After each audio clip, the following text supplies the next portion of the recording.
Assalamualaikum warahmatullahi wabarakatuh.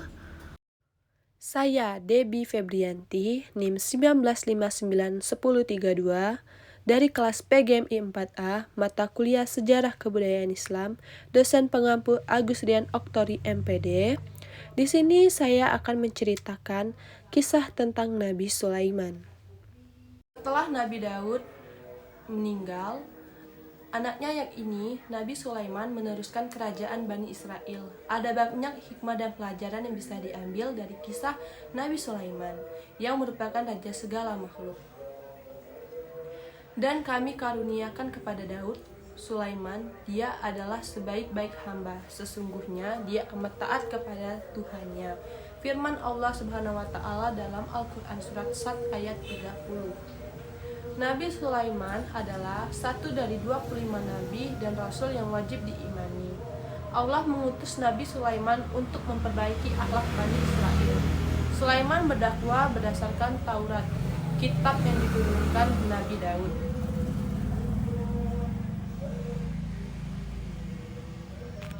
Selain menjadi nabi, Allah Subhanahu wa Ta'ala juga menganugerahkan kerajaan yang besar yang pernah ada di dunia untuk Sulaiman. Ia menjadi raja untuk segala makhluk. Tak hanya manusia, Sulaiman merajai binatang serta makhluk gaib seperti jin dan setan. Allah Subhanahu wa Ta'ala menjadikan jin dan setan tunduk pada Nabi Sulaiman. Dan kami tundukkan pula kepada Sulaiman segolongan setan-setan yang menyelam ke dalam laut untuknya, dan mereka mengerjakan pekerjaan selain itu, dan kami yang memelihara mereka itu. Firman Allah dalam Al-Quran Surat Al-Anbiya ayat 82. Dalam surat Sabah dijelaskan, para jin itu bekerja untuk Nabi Sulaiman membuat gedung-gedung yang tinggi, patung-patung, dan piring-piring besar. Nabi Sulaiman juga diberi mukjizat melunakkan tembaga. Al-Kisah, pada suatu hari, Sulaiman mengumpulkan bala tentaranya yang terdiri dari jin, manusia, dan burung yang berbaris dengan tertib. Saat memeriksa, Nabi Sulaiman tidak melihat burung hudhud. Mengapa aku tidak melihat hudhud? Apakah ia termasuk yang tidak hadir? Pasti akan kuhukum ia dengan hukuman yang berat, atau kusembelih ia, kecuali jika ia datang kepada dengan alasan yang jelas. Tak lama, hudhud pun datang dan langsung memberi kabar dari negeri Sabah. Aku telah mengetahui sesuatu yang belum engkau ketahui. Aku datang kepadamu dari negeri Sabah membawa suatu berita yang sangat meyakinkan. Hudhud memberitahu bahwa dia menjumpai seorang perempuan dengan singgasana yang besar. Perempuan itu adalah Ratu Balkis. Hudhud menyebut Ratu Balkis dan para pengikutnya menyembah matahari. Sulaiman tak langsung percaya pada berita yang disampaikan burung hudhud. Akan kami lihat apakah kamu benar atau kamu termasuk yang berdusta. Sulaiman lalu memerintahkan hudhud untuk membawa surat ke negeri Sabah. Saat mendapati surat itu, Ratu Bilqis tampak terkejut dan kebingungan. Dengan nama Allah yang Maha Pengasih Maha Penyayang, janganlah engkau berlaku sombong terhadapku dan datanglah kepadaku sebagai orang-orang yang berserah diri, tulis Nabi Sulaiman dalam surat itu. Balkis lalu mengutus anak buahnya untuk mengirimkan hadiah berupa harta benda yang berlimpah untuk Nabi Sulaiman.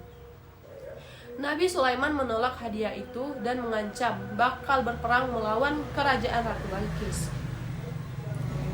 Apa yang Allah berikan kepadaku lebih baik daripada apa yang Allah berikan kepadamu. Tetapi kamu merasa bangga dengan hadiahmu. Kembalilah kepada mereka. Sungguh kami pasti akan mendatangi mereka dengan bala tentara yang mereka tidak mampu melawannya, dan akan kami usir dari negeri itu secara terhina, dan mereka akan menjadi tawanan yang hina, kata Sulaiman. Lalu Nabi Sulaiman menanyakan kepada bala tentaranya, siapa yang sanggup membawa singgasana Ratu Balkis ke hadapannya sebelum mereka datang menyerahkan diri. Ifrit dari golongan jin berkata bahwa ia sanggup membawa singgasana itu sebelum Nabi Sulaiman bangkit berdiri dari tempat duduknya. Seorang yang lain berkata bahwa ia sanggup membawa singgasana itu sebelum Nabi Sulaiman mengedipkan matanya. Seketika singgasana Ratu Balkis terlihat di hadapan Nabi Sulaiman. Balkis pun tiba di kerajaan Nabi Sulaiman. Ratu Balkis kagum dengan kemewahan kerajaan Sulaiman. Saat diminta masuk ke dalam istana, Balkis menyingkapkan pakaiannya karena mengira sedang melewati kolam air yang besar. Sungguhkah ini hanyalah lantai istana yang dilapisi kaca, kata Sulaiman. Balkis selalu berserah diri kepada Allah Subhanahu wa taala. Ia berkata, "Ya Tuhanku, sungguh aku telah berbuat zalim terhadap diriku. Aku berserah diri bersama Sulaiman kepada Allah, Tuhan seluruh alam." Tunduknya Ratu Balkis membuat kerajaan Nabi Sulaiman semakin luas. Nabi Sulaiman juga diberikan Allah mukjizat yang dapat menundukkan angin. Dengan angin itu, Nabi Sulaiman bisa melakukan perjalanan dengan cepat.